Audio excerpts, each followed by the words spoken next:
자, 옆 사람과 인사하겠습니다. 잘 오셨습니다. 사랑하고 축복합니다.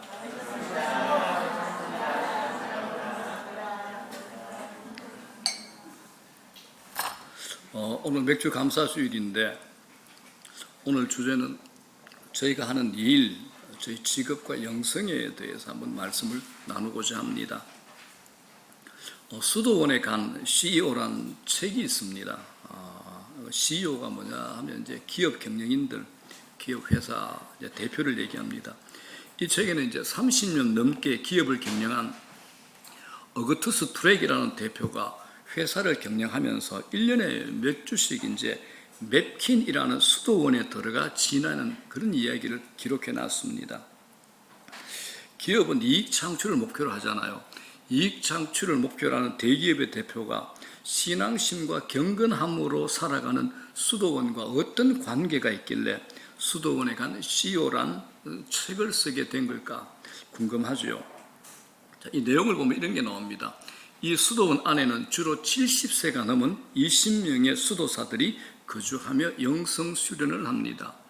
수도사들은 수도원 생활의 규칙을 철저히 지키며 살아가는데 그 속에 빠지지 않는 하루 일과가 3가지 있습니다. 양계, 다 키우는 일이죠.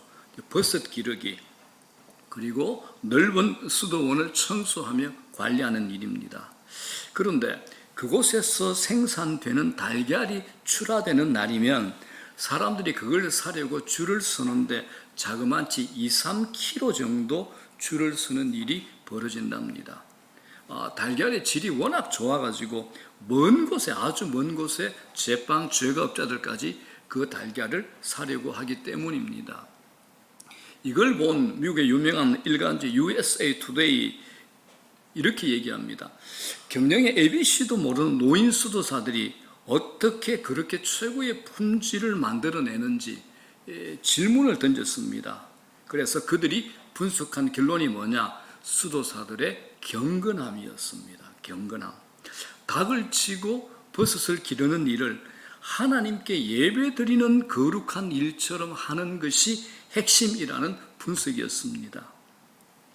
또 있습니다. 이제 캐톨릭은 술을 허용합니다. 그죠? 벨기에에 가게 되면 식스투스라는 수도원이 있는데 이 수도원에서 만드는 맥주는 세계에서 가장 평판이 높은 맥주 가운데 하나입니다. 거기서 수도사들이 만드는 맥주는 한 해에 약 5천만 달러, 그러니까 우리나라 돈으로 600억 정도의 수익을 낸다고 합니다. 맥주가 출하되면 6kg, 7kg 정도의 줄을 서서 그 맥주를 사가지고 한답니다. 그런데 이런 최고의 수준의 맥주가 만들어지는 것은 단순한 기술이 아니라 맥주를 만드는 사람들의 신앙적 자세 때문이라고 이 책의 저자는 말합니다. 뿐만 아니라 저자 자신도 수도사들과 함께 일하고 지내면서 배운 것들이 자기 사업과 인생 성공의 해답이라고 마지막에 결론 짓고 있습니다. 우리가 보통 영적이라 그러면 이제 직업, 물질적인 것과는 자꾸 분리를 합니다. 그런데 성경은 그렇지 않다라고 얘기를 합니다. 그래서 오늘은 야곱이라는 인물을 통해서, 오늘 본문을 통해서 우리 직업과 우리 일과 영성과 관련 지어서 살펴보고자 합니다. 잘 알다시피 야곱은 쌍둥이 중에서 둘째입니다. 자라면서 아버지 속이고 형 에서를 대신해 축복을 받습니다. 그 사실을 알게 된 형이 야곱을 죽이려고 하자 어머니 리브가가 하란에 있는 자기 오빠 집으로 피신을 시킵니다. 자기 오빠가 라반이죠. 라반은 그러니까 야곱에게는 외삼촌이 되는 친족입니다. 하란에 도착한 야곱이 목축업에 종사했는데 주인이 누굽니까? 외삼촌이죠. 라반입니다. 야곱이 처음에는 첫눈에 반한 둘째 딸 라헬을 얻기 위해서 7년을 노동합니다. 이제 외삼촌에서 속죠. 그래서 7년을 더 합니다. 거기다가 덧붙여 6년을 더 일해서 20년간 혹독한 가축 치는 일을 하게 됩니다. 목축업은 팔레스타인이라는 땅에서는 아주 어렵고 힘든 직업입니다. 팔레스타인은 일교차가 심하거든요. 그리고 초원이 부족합니다. 풀이 부족합니다. 거기에다가 물도 귀합니다. 그래서 가축대에 먹일 물과 풀이 부족하기 때문에 일이 굉장히 어렵습니다. 근무 조건이 매우 열악하죠. 그런데 일을 하는 환경보다 더 어려운 게 있죠. 인간관계입니다. 주위에 보면 비교적 좋은 직장에 취직했다가도 빨리 그만두는 일을 보게 되면 일 자체의 어려움보다 인간관계 때문인 것을 우리가 많이 알게 됩니다. 몸이 괴로운 걸 뭐라 그러죠? 병. 인간관계가 괴로운 것을 갈등이라 그럽니다. 그래서 하버드 대학의 위건 교수라는 분이 직장, 가정, 사회생활 등에서 실패한 사람들을 조사를 했습니다. 실력이나 지식이 모자라 실패한 사람은 15%에 불과하대요. 85%가 인간관계를 잘못해서 실패한 것으로 나타납니다. 인간관계가 어려우면 직장생활이 힘듭니다. 특히 주인이나 상사와 관계가 꼬이면 직장생활은 거의 최악이죠. 외삼촌이지만 라반은 상당히 야비한 상사입니다.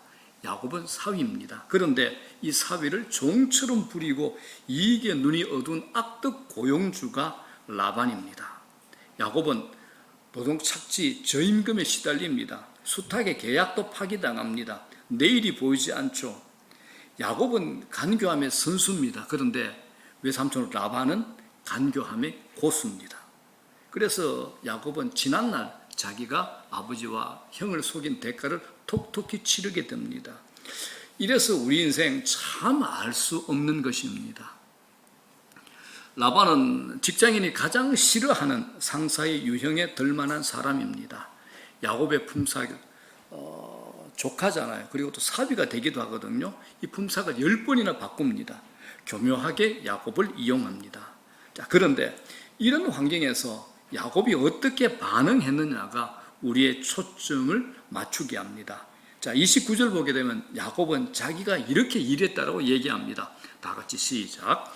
야곱이 그에게 이르되 내가 어떻게 외삼촌을 섬겼는지 어떻게 외삼촌의 가축을 쳤는지 외삼촌이 아시나이다. 야곱은 자신이 성실하게 일했다는 것을 강조합니다. 노예처럼 일을 강요받았지만 맡은 일에 최선을 다했다라는 겁니다. 여기서 이제 우리에게 질문이 생깁니다.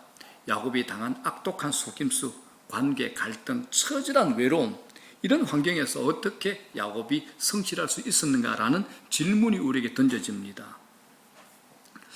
우리나라 IT 중에서 최고 기업이 있지, 카카오. 카카오의 핵심 가치가 신충헌이라고 합니다. 신충. 신이 뭐냐? 신뢰입니다. 헌이 뭐냐? 헌신입니다. 충은 뭘까요, 그럼? 신은 신뢰, 헌은 헌신, 충이 뭘까요? 충이 뭘까요? 보통 이제 충성이라고 생각합니다. 그런데 충성이 아니라 충돌입니다. 충돌. 충돌이 뭐냐? 직원들 간의 갈등을 의미합니다. 유명 코칭 강사가 기업의 요청을 받아서 조직 활성화에 대한 갈등에 대해서 이제 코칭을 하러 가면 회사 대표들이 간곡히 부탁하는 게 공이 비슷하답니다. 뭐냐? 우리 회사 내 직원들끼리 갈등이 너무 심합니다. 부서끼리 갈등이 너무 심합니다. 이 갈등을 해소해 주십시오라고 이 부탁을 한답니다. 그런데 이 코칭 강사가 말하기를 갈등은 해소의 개념이 아닙니다. 갈등은 관리의 개념입니다라고 가르친답니다.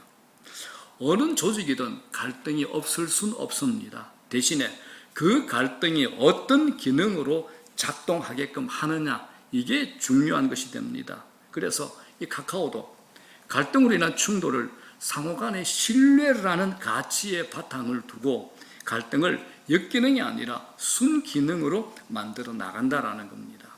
갈등을 좋은 순기능으로 만들 수 있는 게 뭐냐? 바탕이 신뢰가 됩니다. 신뢰. 오늘 야곱도 마찬가지입니다. 자기 외삼촌 라반이 만들어 놓은 그 더러운 구덩텅이에서 하나님을 신뢰하는 것을 놓치지 않았습니다. 하나님을 향한 신뢰가 자기가 맡은 일에 대한 태도를 바꿔놓은 겁니다. 제가 이런 얘기를 들은 적이 있습니다. 이제 바다에 마음껏 노는 이제 돌고래를 잡아와가지고 수족관에 가둬놓을 때 돌고래들이 제일 맨 처음 배우는 게 뭐냐? 죽은 생선을 먹는 거라고 합니다. 죽은 생선. 그런데 그 바다에 얼마나 싱싱하고 좋은 생선이 많은데 잡혀와가지고 수족관에서 죽은 생선 안 먹잖아요. 처음에는 무조건 안 먹습니다. 그래서 가슴 아프지만 어떻게 하느냐? 일주일을 굶긴답니다. 일주일을.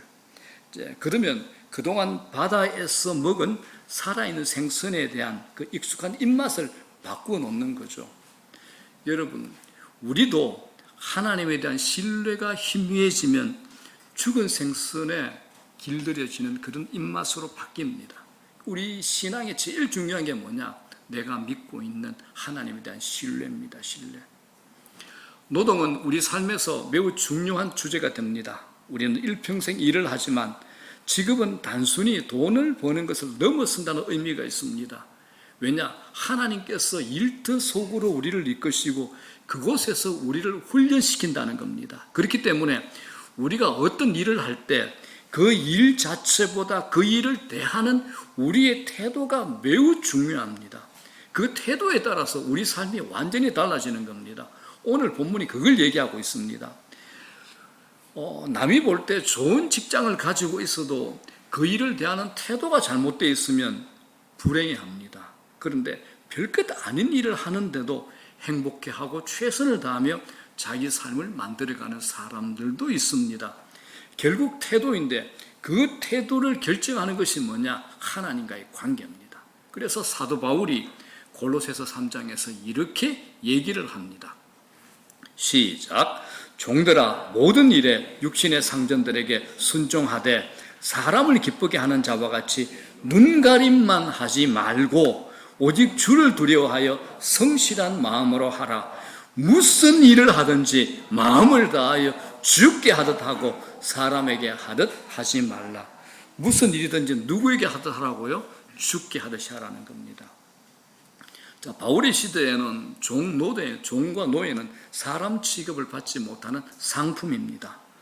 억울한 일을 많이 당할 수밖에 없는 사회적 약자인데 그들에게 상전에게 순종하라고 합니다. 이건 고용주 입장만 편드는 메시지 같지만 우리의 일 속에 일을 하는 종들이 가져야 할 기본적인 태도를 우리에게 가르치고 있는 겁니다. 사랑하는 여러분, 우리가 살다 보면 우리가 하고 싶은 일만 하고 살 수는 없습니다. 사람들이 말하는 신이 내린 직장, 신도 다니고 싶은 직장 없습니다. 내 마음에 꼭 드는 직장에서 일하는 사람 아주 드뭅니다.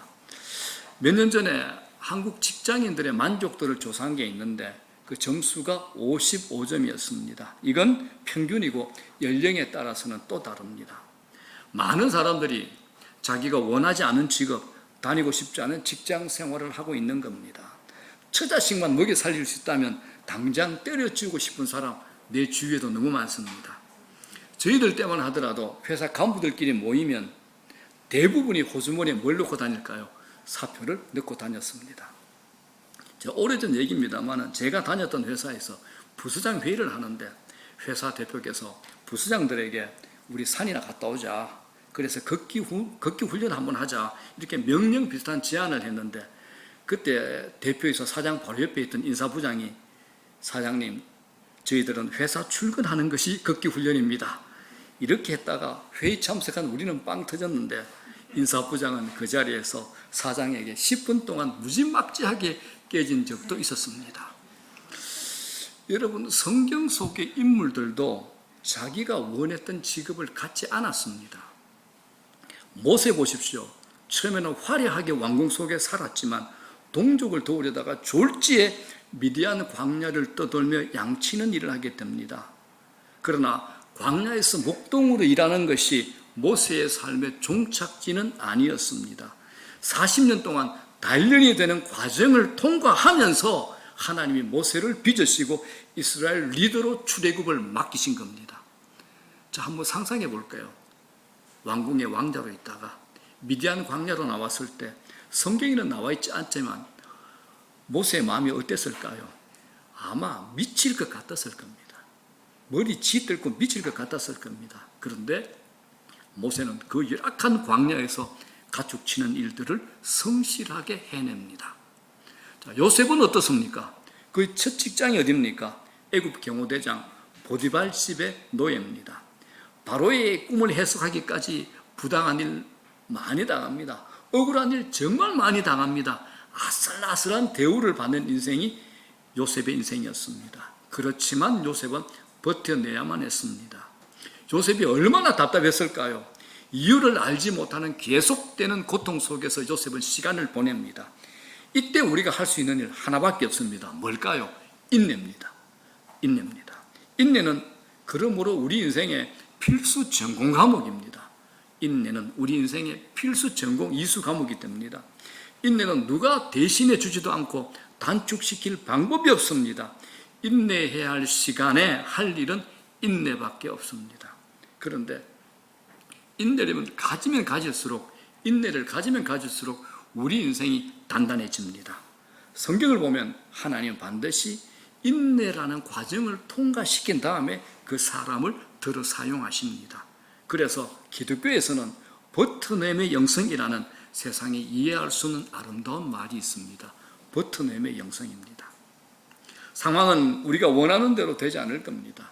절대 되지 않습니다. 그렇지만 우리가 가져야 될 태도가 뭐냐? 골로새서의 말처럼 어떤 일을 하든지 죽게 하듯이 하는 겁니다. 이게 신자의 삶입니다. 어떤 일을 하든지 죽게 하듯이 하는 겁니다. 요셉도 자기가 원하지 않는 직장이었지만 그 속에서 최선을 다하고 주어진 환경을 기꺼이 받아들입니다. 현재의 자리가 마음에 안 들어도 최선을 다하며 버텨내는 겁니다. 이게 크리스찬의 삶입니다. 여러분, 버텨내의 영성이라는 말을 꼭 기억하십시오.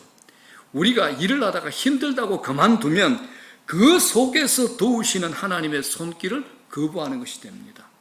내가 힘들 때 그 속에서 일하시는 하나님의 손길을 거부하는 것이 되는 겁니다. 그래서 모세에게는 몇 년이 필요했나요? 40년.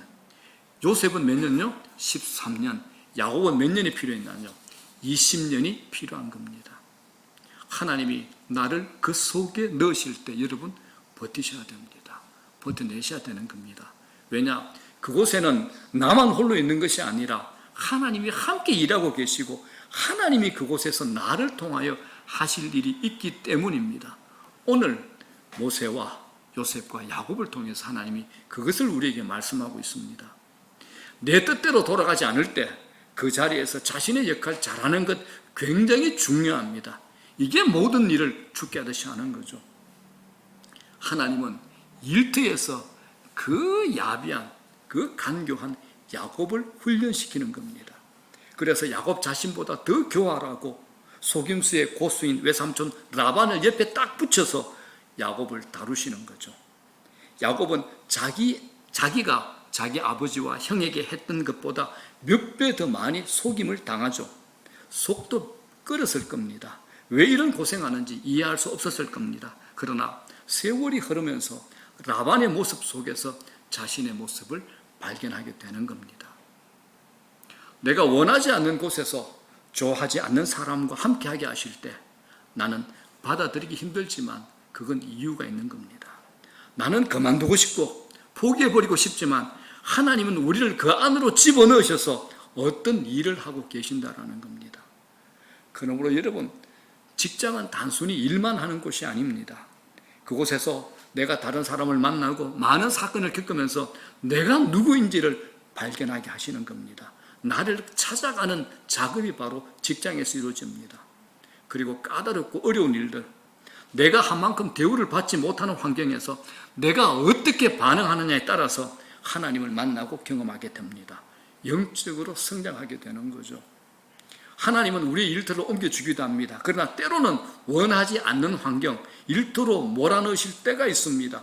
그때는 힘들어도 버텨내셔야 됩니다. 버텨내셔야 됩니다.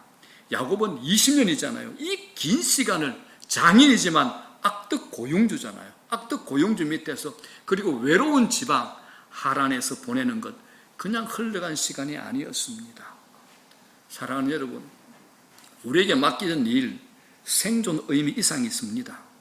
입에 풀칠하기 위해서 할 수 없이 하는 고단한 노동 그 이상의 의미가 있는 겁니다. 그 까다롭고 복잡한 일의 한가운데서 하나님을 경험하는 겁니다. 하나님을 경험하는 겁니다. 그 일을 통해 나와 하나님이 연결되면서 내 삶이 새로운 세계로 나가는 훈련장이 됩니다. 그 일 속에서 내 눈이 열리죠. 하나님의 섭리와 뜻이 나를 통해서, 일을 통해서, 내 직업을 통해서 펼쳐지는 겁니다.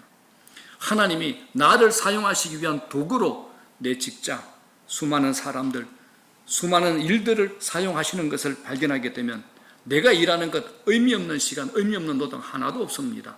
하나님의 섭리와 뜻을 발견하는 은혜를 누리게 될 겁니다. 자, 이제 짜릿한 역전의 기대를 하게 하는 사건으로 성경은 우리를 끌고 갑니다. 야곱이 이제 외삼촌 라반과 최초 임금 협상을 합니다. 품삯을 논의합니다. 이제는 더 이상 이용만 당할 수 없다, 이렇게 생각을 바꾼 거죠. 14년 동안 야곱이 무임금 노동을 했잖아요. 그래서 이제는 안 된다, 내 가족도 생겼으니까 내 미래도 준비하자. 그래서 자기 노동에 대한 정당한 대가를 요구하는 겁니다. 처음에는 라반이 야곱에게 무엇을 해주라라고 후한 모습을 보이는데, 이 라반이라는 사람이 도무지 무슨 생각을 하는지 예측이 안 되잖아요. 그래서 야곱이 이제 일방적으로 딜을 합니다. 그동안은 외삼촌 하자는 대로 따라갔는데 이제는 야곱이 제안을 합니다. 야곱이 오랫동안 가축을 키우면서 알게 된 거 있죠. 양이나 염소, 이 가축들 중에서 아롱진 것, 점 있는 것, 검은 것 거의 없다는 것을 알게 됐습니다. 그래서 이걸 가지고 외삼촌과 거래를 합니다. 현재 외삼촌의 모든 재산, 모든 가축들을 대부분 양과 염소가 흰색입니다. 그래서 외삼촌, 앞으로 만약에 새끼들이 아롱지고 점 있고 검은 것들이 양과 염소가 태어나면 그걸 저에게 주십시오. 그걸 제 것으로 하겠습니다. 이제 딜을 하는 거죠. 이때 이제 라반의 머리가 초고속으로 돌아갑니다. 손해볼 게 없잖아요. 제안을 기꺼이 받아들입니다. 계산이 빠른 라반은 야곱이 어떤 머리를 굴리는지 이미 자기가 알고 있는 겁니다. 자, 그래서 이미 자기가 가지고 있는 얼룩무늬 가축은 전부 야곱과 3일간의 거리를 띄웁니다. 그리고 그 가축은 자기 아들들에게 맡겨버리죠. 이제 야곱에게는 어떤 희망과 힌트와 장점이 하나도 없습니다. 얼룩무늬 가축이 태어날 모든 조건과 상황을 원천 봉쇄당한 겁니다. 모든 게 라반의 소유, 야곱의 입장에서는 절대적으로 불리합니다. 자, 그런데 여기에서 이제 야곱은 자기가 계획한 대로 실행을 합니다. 성경에 있는 그대로 버드나무, 살구나무, 신풍나무의 푸른 가지를 가져다가 껍질을 벗겨서 흰 무늬를 냅니다. 그리고 순수하게 흰색을 가진 양떼들이 물 먹는 개천에 세워놓고는 가축들이 그걸 보고 이제 새끼를 갖게 합니다. 그랬더니 정말 새끼들이 얼룩진 것, 검은 것, 아롱진 이런 색깔을 가진 새끼들이 막 태어나는 겁니다. 신기하죠? 어떻게 이런 일이 있을 수 있는가? 여러분, 이게 과학적으로 증명이 될까요? 안 될까요? 안 됩니다. 우리는 이걸 어떻게 해석해야 됩니까? 만약에 야곱의 머리와 재주와 경험으로 이런 결과가 나왔다면 이 이야기는 야곱의 개인의 성공 스토리에 불과합니다. 그러나 야곱은 이 일에 대해서 후일에 자기 외삼촌과 결별하면서 그때 이렇게 고백을 합니다. 자, 창세기 31장 42절입니다. 다 같이 시작. 아브라함의 하나님 곧 이삭이 경외하는 이가 나와 함께 계시지 아니하셨더라면 외삼촌께서 이제 나를 빈손으로 돌려 보내셨으리라마는 하나님이 내 고난과 내 손의 수고를 보시고 어젯밤에 외삼촌을 책망하셨나이다. 이건 하나님의 절대적인 도우심을 말하는 겁니다. 20년 동안 수많은 위기들을 경험하면서 그 속에 역사하셨던 하나님, 그리고 마지막 단계에서 하나님께서 야곱의 손을 들어주셨다는 겁니다. 우리가 일을 하다 보면 방법도 좋고 머리도 좋아야 하지만 그것만으로 통하지 않습니다. 오늘날 정말 천재 같은 전문가들이 동원되어 자료를 검토하고 정책과 전략을 세우고 과학을 동원해도 변수는 반드시 일어납니다. 꼭 될 것 같은데 실패를 하는 수많은 일들이 있습니다. 잘 되는 것에도 변수가 있고 잘 안 되는 것에도 변수가 있습니다. 살다 보면 설명할 수 없는 일들이 일어납니다. 그 안에는 하나님의 손이 작동하고 있는 겁니다. 우리는 야곱의 아버지 이삭이 자기가 있는 그 땅에 흉년이 들었는데 이삭만은 100배의 결실을 거둔 일을 알고 있습니다. 이거 신기한 일이죠. 모두가 열매를 못 거두는데 다 흉년이 들어서 먹을 것이 없는 난리인데 이삭만 100배의 결실을 거둔다는 건 무엇으로 설명할 수 있습니까? 과학적으로 증명이 안 되는 겁니다. 우리가 최고의 방법을 다 동원해도 인간 편에서 풀리는 문제가 아닌 것들이 수없이 많습니다. 야곱은 자신이 할 수 있는 최상의 방법을 동원했습니다. 그것으로 된다는 보장 없습니다. 그런데 결과적으로는 놀라운 일이 일어났습니다. 그러므로 여러분, 모두가 다 안 된다 해도 하나님이 되게 하시면 됩니다. 아멘 안 하시겠습니까? 모두가 다 안 된다 해도 하나님이 되게 하시면 됩니다. 하나님이 그 변수를 쥐고 계시기 때문입니다. 이건 하나님의 사람들이 가진 비밀이 됩니다. 인생은 알 수 없는 변수의 싸움이죠. 변수는 인간의 영역이 아닙니다. 인간이 알 수 없고 해석이 안 되는 영역이 생각보다 많습니다. 이건 우리를 겸손하게 해줍니다. 이 변수에 대해서 전문가들이 나름대로 예측을 하지만 그건 예측일 뿐입니다. 99%의 실패 가능성이라도 하나님이 역사하시면 뒤집어지는 겁니다. 그런 일이 여러분의 일생에 일어나기를 주의 이름으로 축원합니다. 야곱은 막판 뒤집기에서 완성하죠. 43절 보십시오. 이렇게 얘기합니다. 시작. 이에 그 사람이 매우 번창하여 양떼와 노비와 낙타와 나귀가 많았더라. 야곱은 성공한 사업가가 됐습니다. 라반도 알았습니다. 조카 야곱이 자기 집에 들어온 후에 자기 집이 번성했다는 것을 알았습니다. 27절에 라반도 이런 고백을 하죠. 시작. 라반이 그에게 이르되 여호와께서 너로 말미암아 내게 복 주신 줄을 내가 깨달았노니 네가 나를 사랑스럽게 여기거든 그대로 있어라. 라반도 설명할 수 없는 일들이 일어나는 것을 보았고 그것이 야곱이 믿는 하나님 때문이라는 것을 알았습니다. 결국 하나님이 야곱의 손을 들어주신 겁니다. 사랑하는 여러분, 우리 인생에도 꼬이는 듯 하다가 풀리는 일이 일어납니다.